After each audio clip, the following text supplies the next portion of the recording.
भाइयों, मैं कर्नाटक से आता हूं। अक्सर हमारे पास हिंदी कम बोली जाती है और कम समझते हैं। उस इलाके से मैं आ रहा हूं और मैं आपको अपने ही दक्षिणी हिंदी में बात करूंगा और उससे थोड़ा कुछ आपको फर्क भी महसूस हुआ तो शायद उसका अर्थ तो समझ ही जाएंगे। आज महाराजगंज का देश इतिहास में विशेष स्थान है। इसी जिले में भगवान बुद्ध की ननियाल रही है ना? अभी आपको भी मालूम है पक्का लिग्रेंड में है। ये लोकोदीय गणतंत्र जो 700 ईसी था, जिसको बाकी के लोग छाती पे हाथ रख के बोलते हैं कि हमारे देश में बहुत दिन से 2600 पहले ये भारतीय गणतंत्र था। वो था, इस इलाके में था, इस एरिया में था और बुद्ध के स्थान पर था। इसीलिए हमको डेमोक्रेसी बचाना है। और 1857 के महान क्रांति युद्ध में भी यहाँ बहुत बड़ा आंदोलन हुआ और उसमें हिस्सा भी लिए। ऐसे एक महान नेता और खास करके इधर लोगों को ज्यादा से ज्यादा जो पहले के सांसद थे प्रोफेसर सिब्बनलाल सक्सेना जी, वो भारतीय संविधान सभा के सदस्य थे और संविधान बनाने में उनका बड़ा योगदान था। उसी ढंग से यही हमारी पार्टी के नेता वीर बहादुर सिंह जी, राजनीति भी आरंभ यहां से हो गई। 1985 में वे उत्तर प्रदेश के मुख्यमंत्री बने तो पूर्वांचल के विकास के लिए काफी काम किया। सांसद और विधायक के रूप में हर्षवर्धन जी ने दिल्ली और लखनऊ में महाराजगंज की आवाज बुलंद की। कांग्रेस सरकार में महाराजगंज 2 अक्टूबर 1979 में यहाँ पर जो जिला बना तो उससे भी ये आगे बढ़ा। लेकिन जिन्हें अपने महाराजगंज से सांसद चुना, पंकज चौधरी, वे मोदी सरकार में केंद्रीय वित्त मंत्री राज्य मंत्री है। इन्होंने आपके लिए कुछ काम भी नहीं किया। नेपाल के साथ साझा बॉर्डर होने के कारण ये जिला राजनीतिक लिहाज से अहम है। फिर भी जिला मुख्यालय रेल लाइन से नहीं जुड़ा। मैं एक बार मुझे सिद्धार्थ नगर जाने का मौका मिला। उस वक्त हमारे सिद्धार्थ नगर के एमपी कांग्रेस में थी। वो आपको मालूम होंगे, एक दिन के 24 घंटे के मुख्यमंत्री थे। जगदम्बा पाल। अब वो हमारे से छोड़ के चले गए और उसमें शामिल हो गए। मोदी के साथ खूब वो मिलते हैं, उनकी तारीफ करते हैं पार्लियामेंट में। लेकिन उस एरिया में अगर रेलवे लाइन को किसी ने जोड़ा और 3-4 रेलवे स्टेशन किसी ने दुरुस्त किया, वो मल्लिकार्जुन खड़गे ने करके दिया। इसीलिए करके दिया, वहां पर जो गौतम बुद्ध के शिष्य उनको देखने के लिए जिनकी आस्था है उसमें जो भक्ति रखते हैं उनको लुम्बिनी पहुंचने के लिए हमने तीनों रेलवे स्टेशन करके हमने दिया और हम खुद आकर उसका उद्घाटन भी किया। यहाँ पर बहुत से शुगर मिल थे, वो भी गायब हो गए आज मोदी जी के जमाने में। और यहाँ के चीफ मिनिस्टर्स आज चुप क्यों बैठे मेरे समझ में नहीं आया।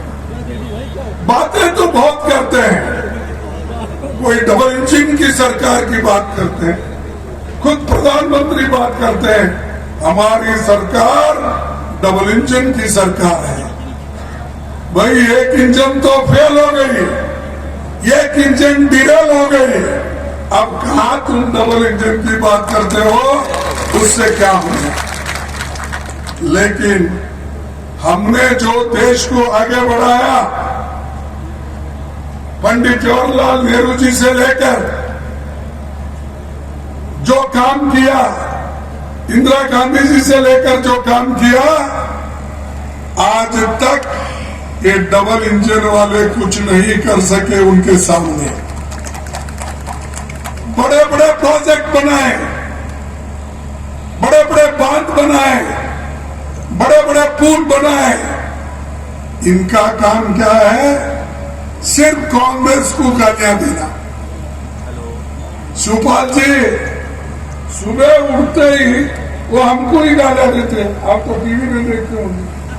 सुबह उठते ही राम का नाम कम लेते हैं, कांग्रेस का नाम ज्यादा लेते हैं।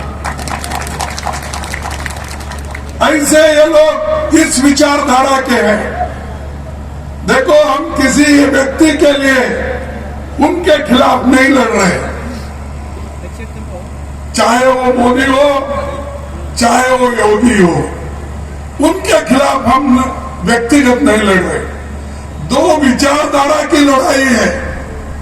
इसमें हमने एक विचारधारा चुनी जो गरीबों के लिए, किसानों के लिए, मजदूरों के लिए, दलितों के लिए, आदिवासी के लिए जो अच्छा है वो रास्ता हम और हमारे गठबंधन के लोग चुने। और एक रास्ता है जो आरएसएस का, दलितों को कुचलने का और आदिवासियों को कुचलने का, पिछड़े लोगों को पीछे छोड़ने का, ये उनकी आइडियोलॉजी है। और वो हमेशा आते हैं, आइडियोलॉजी की बात करते हैं, देश की बात करते हैं। अरे देश को तो हमने बनाया। इस देश में एक सुई नहीं बनती थी, एक अन्न का दाना भी बड़े मुश्किल से बाहर देशों से हम गेहूं ला के लोगों को खिलाते थे। उस देश में आज अगर हरी क्रांति हुई है वो पंडित जवाहरलाल नेहरू और हमारे इंदिरा गांधी जी के। बोलिए ये करने के बाद भी कांग्रेस ने क्या किया? 70 साल में कांग्रेस ने क्या किया? अरे हम कुछ नहीं करते। मोदी जी आज लोकतंत्र में आप प्रधानमंत्री बोल के बैठ नहीं सकते थे।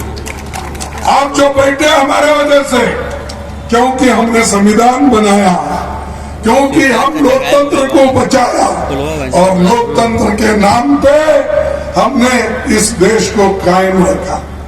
वही लोकतंत्र को, वही संविधान को आप तोड़ना चाहते हो, उसको खत्म करना चाहते हो। ये कभी नहीं होगा। इस देश के दलित, आदिवासी, पिछड़े लोग और भी लोग जो समझदार लोग हैं, किसान लोग, ये कभी आपको तोड़ने नहीं देंगे। आप टूट जाएंगे लेकिन संविधान कभी टूटेगा, लोकतंत्र कभी हटे खराब नहीं होगा, हम करने नहीं देंगे। तो ये हमारे गठबंधन की सरकार इसलिए आज मजबूत होके ठहरी है। ये देखकर मोदी जी को जरा, मोदी जी तो घबरा गए हैं क्योंकि मैं व्यक्तिगत उनके नाम से नहीं हूं, मैं पहले ही बोला कि हमारी आइडियोलॉजिकल फाइट है और विचारधारा का जब लड़ाई होती है तो हम जो आपके विचार गरीबों के साथ हैं और मोदी जी अमीरों के साथ है ना? अमीरों के साथ है, हम गरीबों के साथ हैं। इसीलिए नरेगा स्कीम हमने लाया या नहीं लाया? और इसीलिए हमने खाद्य का, आर्धान्य का हमने गारंटी दी, फूड सिक्योरिटी लाया कि नहीं लाया? जोर से बोलो, तुम्हारे में ताकत नहीं है। अरे फूड सिक्योरिटी अगर नहीं होती, लोग आज तक भूखे मर जाते थे, कोविड में तो खत्म होते थे। इसने क्या किया? 5 किलो देकर 80 करोड़ लोगों को फ्री खाना खिला लो। अरे भाई, 35 किलो देकर मैं यहां बैठा हूं, तुम 5 किलो की बात कर रहे हो? हाँ? और बोल रहे ये मोदी है तो मुमकिन है। ठीक है भाई, मुमकिन क्या है? महंगाई मुमकिन है, बेरोजगारी मुमकिन है, पेट्रोल महंगा होगा ये मुमकिन है, गैस महंगा होगा ये मुमकिन है, डीजल महंगा होगा ये मुमकिन है, किसानों की फर्टिलाइजर महंगी हो गई ये मुमकिन है। और उसी तरह से जीएसटी डालकर हमारे मजदूरों को, हमारे किसानों को तंग करने वाले मोदी सरकार है। ये मोदी जी आप है तो ये सब मुमकिन है। अगर हमारी सरकार आएगी, गठबंधन सरकार बनेगी, जितने भी किसानों पर टैक्स है, वो चाहे ट्रैक्टर का हो, ट्रैक्टर टायर का हो, फर्टिलाइजर का हो, औषध का हो, ये सब हम हटा देंगे।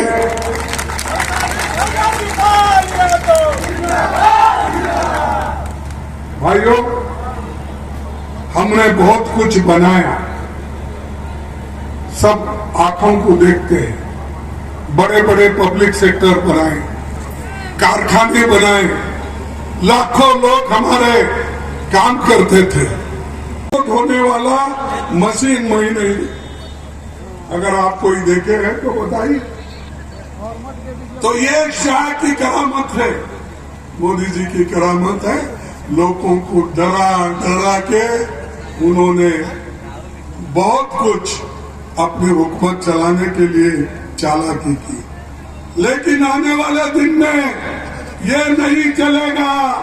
2024 के इलेक्शन में आपकी गवर्नमेंट नहीं आएगी, गठबंधन सरकार आएगा और हमने जो भी प्रॉमिस किया है वो जरूर हम आपको देंगे।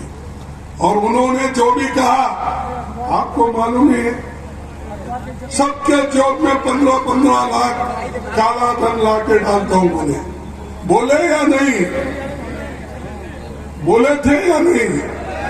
2-2 करोड़ नौकरियां देने का बोले थे या नहीं? किसान की आमदनी डबल करने का बोले थे या नहीं? तो ये सब झूठे हैं। अरे प्रधानमंत्री कैसा झूठ बोलता है? आप झूठ बोल रहे हैं ये सब लेके। वो सच है कि आप सच है? अगर आप सच है तो आंख उठाओ। मोदी झूठा है, इसीलिए मैं बार बार ये कहता हूं, झूठों के सरदार है। और ये आदमी अगर फिर से आएगा, आगे इलेक्शन नहीं होंगे, दलितों के कोई कैंडिडेट नहीं होंगे, आदिवासी के नहीं होंगे, कोई बैकवर्ड महिला कोई भी कैंडिडेट नहीं होंगे। हम क्या गलती कर रहे हैं? हम तो बोल रहे हैं भाई आप कुछ नहीं करें, हम ये करने वाले हैं। हमने बोला 5 न्याय हम करेंगे। एक युवा न्याय, एक महिला न्याय, एक किसान न्याय, एक श्रमिक न्याय और एक जो है उन लोगों को हिस्सेदारी न्याय। ये 5 बोले हम, 5 न्याय और 25 गारंटी। महिलाओं को सालाना 1 लाख रुपए देने का वायदा हम किए हैं। ये आपको चाहिए या नहीं बोली? 1 लाख रुपए सालाना हमारे महिलाओं जो घर की मुखिया होती है उसको देंगे। ये ठीक है ना? किसानों को हम बोले तुम्हारी गारंटी लीगलाइज करेंगे, ये ठीक है ना? युवाओं को हमने बोला सालाना 1 लाख रुपए देकर ट्रेनिंग देंगे और जो भी युवक उस ट्रेनिंग में पास होने के बाद उनके नौकरी के लिए हम पूरी कोशिश करेंगे। ये हमारा वादा, ये भी ठीक है ना? और उसके बाद हमने और एक बात बोली, जाति जनगणना, जिसके लिए हमेशा हमारे शिवपाल जी और लोहिया जी पहले बोलते थे। लोहिया जी तो इस पूरा उत्तर प्रदेश और बिहार में छा गए थे। वो हमारे एरिया में भी आके बात करते थे। उन्होंने हमेशा बैकवर्ड क्लास के लिए, दलितों के लिए बहुत कुछ बातें उन्होंने रखी। अगर आज कुछ आवाज दिख रहा है वो लोहिया के वजह से दिख रहा है, ये आप समझ लीजिए।